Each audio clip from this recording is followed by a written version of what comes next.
Mercredi 26 juillet 2023, le chef de l'État, M. Patrice Talon, a présidé les travaux du Conseil des ministres, lesquels ont débouché sur les décisions que voici. Au chapitre des mesures normatives, modalités d'importation, de stockage, de distribution des produits pétroliers raffinés et de leurs dérivés en République du Bénin. Le constat fait révèle que sur la soixantaine d'entreprises agréées pour importer, stocker des produits pétroliers et leurs dérivés dans notre pays, seule une dizaine d'entre elles exercent effectivement cette activité. Les difficultés qu'elles éprouvent expliquent, entre autres, la léthargie observée dans leur développement ou même leur conversion dans la distribution ou l'importation de lubrifiants. En conséquence, les plans d'investissement prévus ne sont pas réalisés, d'où le déséquilibre dans la couverture du territoire national. Il s'avère donc indispensable de procéder à une relecture de la réglementation en vigueur. Aussi, le présent décret permettra-t-il de fixer un nouveau cadre juridique qui prescrit une catégorisation des activités du secteur en vue de faciliter les investissements, tant en ce qui concerne l'importation et le stockage que la distribution des produits pétroliers. Par ailleurs, pour assurer la disponibilité en quantité et en qualité des produits partout sur le territoire national, l'État s'engage à organiser l'approvisionnement du pays par des appels d'offres couvrant une période déterminée de l'année. Ces appels d'offres sont ouverts aux sociétés pétrolières installées au Bénin et concernent les produits essentiels mis en consommation. S'agissant des autres produits pétroliers, l'approvisionnement du pays sera assuré par les acteurs privés agréés. En outre, la nouvelle réglementation établit une séparation des agréments par métier selon qu'il s'agisse d'importation, de stockage ou de distribution, sachant qu'un acteur privé peut obtenir un ou plusieurs agréments. Il est à signaler que les sociétés agréées pour la distribution auront la possibilité de construire des mini-stations à hauteur de 20% de leurs infrastructures dédiées dans les zones à faible rentabilité. Au total, le nouveau dispositif a l'avantage de clarifier le rôle et les activités de chaque acteur dans le secteur, séparer les activités d'importation et de stockage de celles de distribution, permettre la spécialisation par produit suivant les intérêts des sociétés, alléger la procédure et les formalités d'obtention des agréments, assurer une couverture intégrale du territoire national en infrastructure de distribution des produits pétroliers et définir un mécanisme de collecte et de destruction des lubrifiants en fin de vie. Ont été par ailleurs adoptés sous cette rubrique des mesures normatives les décrets portant modalités d'exercice des fonctions des agents de contrôle des activités de commerce en République du Bénin, conditions d'agrément des personnes habilitées à déclarer les marchandises en détail ou à exercer la profession de commissionnaire en douane, modification des statuts de l'Agence nationale de gestion des marchés, nomination des commissaires aux comptes près l'Agence nationale de la maintenance hospitalière, attribution, organisation et fonctionnement du ministère du Tourisme, de la Culture et des Arts, modalités d'inventaire des matières de l'État et des autres organismes publics soumis aux règles de la comptabilité publique, modification du décret numéro 2018-385 du 29 août 2018 relatif aux modalités d'exercice des fonctions spécifiques des comptables des matières en République du Bénin. Modification des statuts de l'Agence béninoise de régulation pharmaceutique. Attribution, organisation et fonctionnement de l'autorité de régulation du secteur de la santé. Attribution, organisation et fonctionnement du Conseil national de l'éducation. Création de l'Agence nationale de l'alimentation et de la nutrition et approbation de ses statuts. Attribution, organisation et fonctionnement du cabinet du vice-président de la République et des services de la Grande Chancellerie du Bénin. Transmission à l'Assemblée nationale pour examen et vote du projet de loi portant création des ordres nationaux du Bénin. Au chapitre des communications, en point 1, organisation d'un test suivi d'entretiens individuels dans le cadre de la 4e campagne d'inscription au fichier national d'admission et de nomination de cadres aux emplois de la chaîne des dépenses publiques. La mise en place du dit fichier a déjà connu l'organisation réussie de 3 campagnes de sélection de cadres de différents profils avec un effectif total de 193 récipiendaires répartis à raison de 79 pour le poste de directeur de l'administration et des finances, 16 pour le poste de directeur des systèmes d'information, 28 au titre de spécialistes en gestion de projet et 70 de la catégorie de spécialistes des marchés publics. Après le déploiement dans diverses administrations, conformément au processus établi, des besoins restent à couvrir, d'où l'organisation d'une 4e campagne pour laquelle un appel à candidature en ligne a été lancé sur la période du 7 au 28 février 2023. À l'issue de la collecte des dossiers et de leur étude par les jurys constitués à cet effet, sur les 1085 candidatures enregistrées en ligne, dont 857 ont été confirmées, 528 candidats remplissent les conditions requises pour accéder à l'étape de l'évaluation proprement dite. Comme pour les campagnes précédentes, ils seront soumis à un test suivi d'entretiens individuels.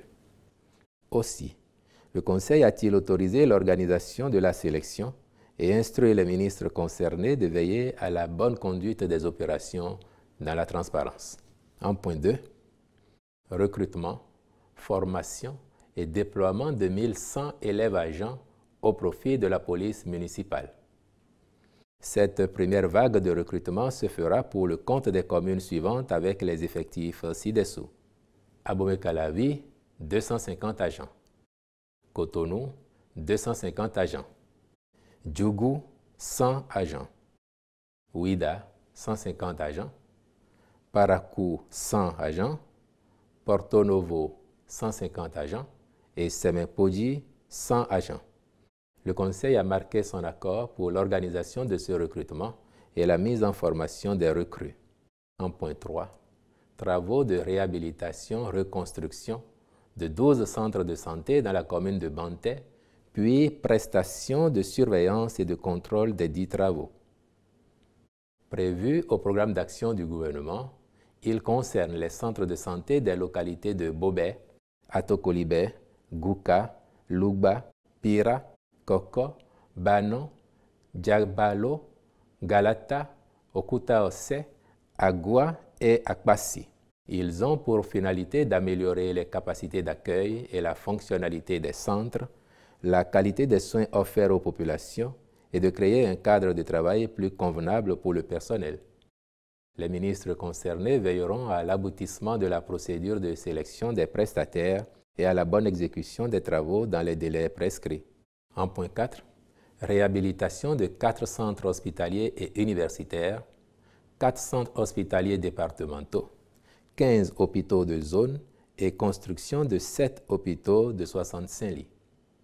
Il s'agit en l'occurrence du Centre national hospitalier et universitaire de pneumophysiologie de Cotonou, du Centre hospitalier et universitaire de zone d'Abomey-Calavi, du Centre hospitalier et universitaire départemental de Lomé, du Centre de pneumophysiologie d'Akron, des hôpitaux de zone de Sakété, Pobé, Kétou, Ouida et de ceux de Cotonou 1 et Cotonou 4.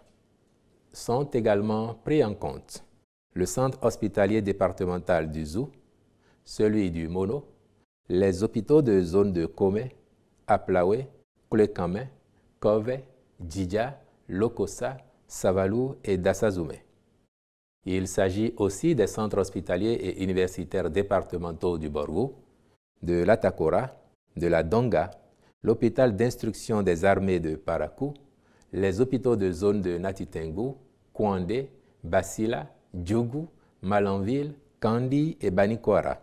Une fois achevés, ils induiront une amélioration des capacités d'accueil, de la qualité des soins offerts aux populations, un développement des pôles de compétences, des spécialités, une facilitation de la référence et la contre-référence, de même qu'un cadre de travail plus convenable pour le personnel de santé, toutes choses qui favoriseront une fonctionnalité optimale de ces établissements hospitaliers. Dans cette perspective, les études techniques d'impact environnemental et social, de conceptions architecturales, ainsi que la surveillance et le contrôle des travaux doivent être réalisées avec le plus grand professionnalisme. 1.5. Contractualisation pour la réalisation des études en vue de la réhabilitation de 688 centres de santé. Au terme d'un inventaire réalisé, 725 centres de santé répartis dans les 12 départements sont retenus comme centres prioritaires pour faire l'objet de réhabilitation ou de reconstruction. Au nombre de ces centres, 37 sont déjà en chantier. En vue d'améliorer les conditions de travail du personnel et de favoriser une bonne prise en charge des patients, le gouvernement a prévu la réhabilitation des 688 restants répartis à raison de 67 dans l'Alibori, 68 dans l'Atakora, 42 dans l'Atlantique, 117 dans le Borgou, 60 dans les collines, 56 dans le Koufo, 19 dans la Donga, 15 dans le littoral, 64 dans le Mono, 68 dans l'Ouémé, 59 dans le Plateau et 53 dans le Zou. À cet effet, le Conseil a autorisé la réalisation de ces études en prélude aux travaux physiques. 1.6. Réalisation des études de faisabilité et de dimensionnement du projet de création d'un centre funéraire, d'une morgue, d'un crématorium et d'une école de formation de thanatopraxie au Bénin. À la suite des réformes structurelles déjà engagées dans le secteur de la santé, il est nécessaire de réorganiser la gestion des dépouilles mortelles qui, jusqu'ici, se limitent à leur conservation à la morgue avant les enterrements. Il sera ainsi question de construire un centre funéraire, un crématorium, une morgue avec pour but de moderniser la prise en charge des défunts jusqu'à leur dernière demeure. Afin d'optimiser les gains de cette démarche, il est apparu pertinent d'intégrer une école de formation de thanatopraxie pour disposer, à moyen terme, du personnel qualifié pour délivrer les soins de conservation. Ce faisant, il est visé l'amélioration de la conservation des corps, la modernisation des commodités de gestion des différentes activités adéquates en lien avec les enterrements, de même que le développement de ce nouveau mode de soins de conservation des corps des personnes décédées. Les présentes études de faisabilité permettront alors de disposer d'un agenda pour la mise en œuvre de ce projet. 1.7. Réalisation des études d'impact environnemental et social et autres prestations sur les sites des travaux de construction-réhabilitation de 15 lycées techniques professionnels, 6 lycées scientifiques, un lycée des jeunes filles et 2 écoles normales supérieures. Toutes ces études et prestations seront réalisées sur les sites de construction-réhabilitation des lycées techniques professionnels à Pondéou, Porto Novo, Kandi, Bopa, Ina et Pobé. Sont également concernés les sites des travaux de construction-réhabilitation des lycées techniques professionnels à Abomey-Calavi, Lokossa, Boïkon et Cotonou, lycée Koulibaly en l'occurrence, de même que ceux des lycées techniques professionnels à Tchaourou, Ouida, Djakotome, Djougou et Natitengu. À ces divers emplacements s'ajoutent ceux de l'école normale supérieure et du lycée des jeunes filles à Abomey, Lokossa, puis ceux des lycées scientifiques de Porto Novo, Parakou et de l'école normale supérieure de la même ville. 1.8. Régularisation de la situation administrative des 2476 agents occasionnels et autres restés au service de l'administration depuis le 31 décembre 2007, mais non rémunérés, et autorisation de l'examen des 572 dossiers complémentaires.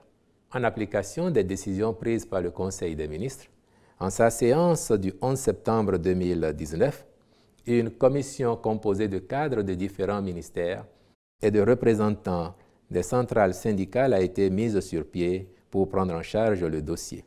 Au terme de ces travaux, il ressort que 1860 agents occasionnels ont rempli les conditions requises et ont bénéficié des contrats de travail administratifs ainsi que du mandatement de leur salaire. Pour des raisons non encore élucidées, les dossiers de 255 agents figurant dans le répertoire n'ont pas été transmis par les administrations dont ils relèvent malgré les relances. Les dossiers de 361 autres agents occasionnels ne comportent pas la preuve de leur présence dans l'administration avant le 1er janvier 2008 et ont été par conséquent rejetés par la Commission. En somme, sur les 2476 agents concernés, 1860 ont eu leur situation régularisée. Par ailleurs, il est à signaler qu'à la suite de ces travaux, des ministères et institutions de la République ont fait parvenir au ministère du Travail et de la Fonction publique de nouveaux cas concernant 572 agents occasionnels non répertoriés en 2019 aux fins de l'examen de leur situation administrative et en vue de leur reversement, le cas échéant, en agent contractuel de l'État.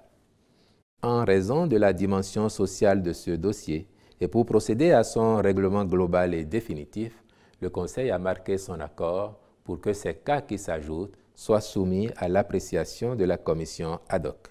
Les ministres concernés veilleront à cette fin.